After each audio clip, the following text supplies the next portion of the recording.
Hello, and welcome to another edition of Queen Speaks. And I am your host, Queen's Journey, and I am here with the illustrious, the beautiful. I saw she put on for a city today. We can't even, we had the time to have her do a spin, but you know what I mean? So, Bertha Davis, is that That's your name? right. That's right. Okay, so Yeah. tell us about who you are and Sure. your journey, and because you do film, you started as a playwright, Hmm. and now you're on your way in making yourself Yes. comfortable in the feature film. Yes, I'm moving into the film world, and as for my appearance, who is somebody, I think Tish once said I look like Queen Zamunda today. So I got Queen Zamunda vibe, so I got to hold my Okay, ain't shoulders no up wrong with and it. talk about this film. Hey. Okay. So yeah, so in terms of film, I have a short film called Boy Meets Girl. Okay. And actually, it was part of a red carpet premiere event before another feature film. And then the trailer aired during Phresh Philm Two Phest fresh 24. film Two fest. Phresh Philm Phest Yes. had a trailer there. And so in the film community, even though I'm new, has been very welcoming to a new filmmaker, and I really appreciate that. But I was reluctant to even get into film Why? because I love film. Okay. And let me say more because, Yes, please so say one more. of my sort of escapes is to go into a dark theater and get the big old screen, some popcorn and my Pepsi, and just watch and be taken away, whether it's drama or foreign film, comedy, big action, whatever, Right. whatever I'm in the mood for or the mood I want to be in. And I felt that by becoming a filmmaker, it's almost like going to see the wizard looking behind the curtain. I was one of those people that was content to not look behind the curtain and enjoy the wizardry. But when you peel that back, it just takes something away. So I thought, man, do I want to get into film? Because then once I see how I think the expression is how the sausage is made, Okay. then you might not enjoy the sausage so much. Right. But actually, what I did when I was writing plays, it was another playwright who said to me, he would always say on my script, he go, is this a movie or is this a play? And I go, it's a stage play. And he go, you write like it's a movie. And when he said that, I actually, as I thought back to my writing process for stage, Okay. in the writing process, as I'm writing the story, the characters, my mind actually plays a movie. I don't see it play out on stage. I see it as a film. So I kind of think film. And then once I got into it, in the filming process, so I would say where I am on the journey is a writer Okay. and director. But, the DP, director of photography or filmography, and by the way, I'm gonna try to throw out some of these terms, but girl, I'm learning them. Okay. I'm learning, so hopefully y'all can I'm edit out. learning too. Like That's if why I say, was asking questions. but- Say the DP director or what? see, I think I'm doing big Because things. I don't know what you. I'm doing big things. Thank you, Google. Yes. Director of photography, Okay. the editor, lighting and sound. Those elements can tell a story they can change the story you've written It's if you true. do it a different way. So I sort of like having that flexibility. I like partnering with people who are experts in those areas because it is a collaborative sort of Collective thing. effort. I found a bit more collaborative than the stage, is right. The stage, and maybe because I feel like that's sort of my home base. I'm Okay. comfortable and I can direct and do things. But because film requires sort of certainly I think just another type of village, if you will. Not more attention to detail. Exactly. Way more attention to detail. I had a friend did a short film, and I was like, oh, I was enjoying it. The concept was brilliant, but then I noticed a price tag sticking out bruh's neck. And I was like, you know what? I know you probably taking that shirt back after you do this scene, and that was distracting. But that attention to detail. So that's why it takes more than one set of eyes on something and more than one time doing it. But I also like the ability to with film you can perfect things. You know, you could edit, slice, dice, Right, slice and dice it any way all you that want. kind of stuff. So shout out to the brilliant editors that are at work and paying attention to detail and fixing things.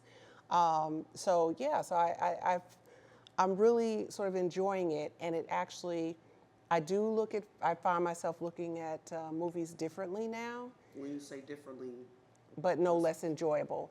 So I'll watch and my husband can't stand it now, but because I'll say, oh, did you see how they lit that up? Or, oh, the sound is too loud for the dialogue, I can't really, why they pick that song, versus before my conversation was like, oh, is he gonna get him? Oh, just a regular, regular. quote, unquote, movie watcher. Now you are a professional in this. Well, we'll see. We'll see. I'm working on it. So yeah, it's been filmmaking has been a journey, shall we say, that I'm still journeying into, and I love it immensely because it's tapping into the creative, and I haven't had a opportunity to be a full-time creative in over 33 years because I was doing the corporate gig, right? Because that was what you're supposed to do. Right. I did the playbook. Get a job, get married, have kids, enjoy your life. You know me. You met me before because you just said it. mean, You just said it. Especially They told us all that. especially a good job. Gotta get with, you a good job. Good job with benefits. Right. With the benefits. benefits that started after the 90 days. And Yes, you make it like upwards was 65,000. See, back then you used to make 55, 65, 75. Yeah. Don't be making six figures out here. Then that's called the golden handcuffs, right? Because you locked in, but they're gold, but they cuffs. But actually, I don't begrudge those years and the choices that I've made, because I was watching something. Unfortunately, I can't remember who said it because I would love to give them credit. But one of the things that he said was, "Don't underestimate profit before passion." So let your profits fuel your passion. So the time that I spent, not just the time.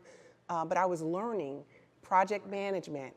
Doing a film, it is a project, right? It's like what's your team? What's your deadlines? Yes. So all of that is what I gained in that sort of experience. And yes, I could, put aside some money so that, thankfully, I'm not the Tyler Perry story of sleeping in his car. I ain't sleeping in my car. But so that sort of helps, allows me to pursue it. You need money for the project, so there's no shame in that. Yeah, it allows me to pursue it and I have a roof over my head still. So I'm grateful for those years in corporate. But you kind of did it differently. You didn't do the struggling artist part. You went ahead and did the building of yourself. Mm-hmm. Building of your career in the corporate arena, and then you decided to explore your dreams and your gifts. Yeah. So I wouldn't say that there's something wrong with that. How do you feel right now, where you are in your life on the cusp of something different? How do you feel? What is it? What is it like opening up your eyes and you're like, oh, I'm a filmmaker now? Oh, I am just.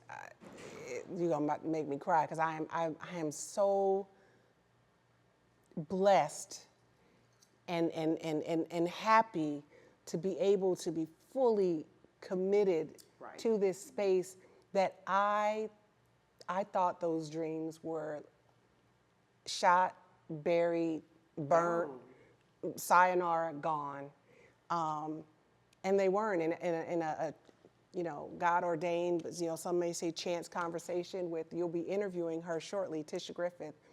She mentioned she was my massage therapist, and she was massaging. She massaged the glutes. Okay. But after she was like, you just have to know her, and she's just like, do you act? Do you say do that?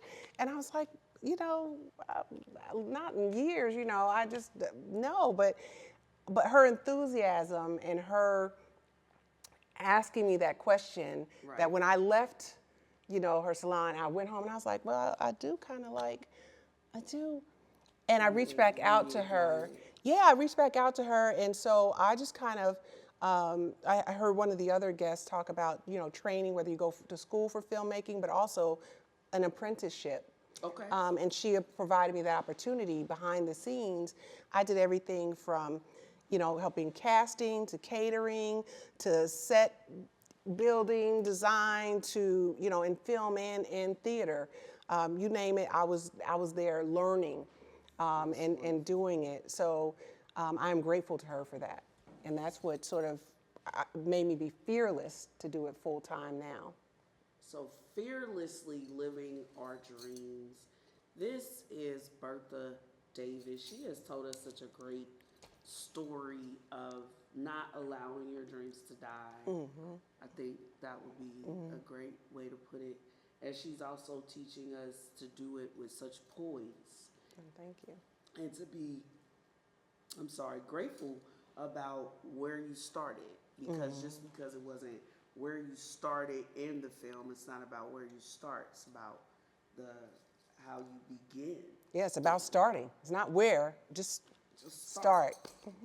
Well, that's wonderful. It was great talking with you. Thank you. I love your style. I love your smile.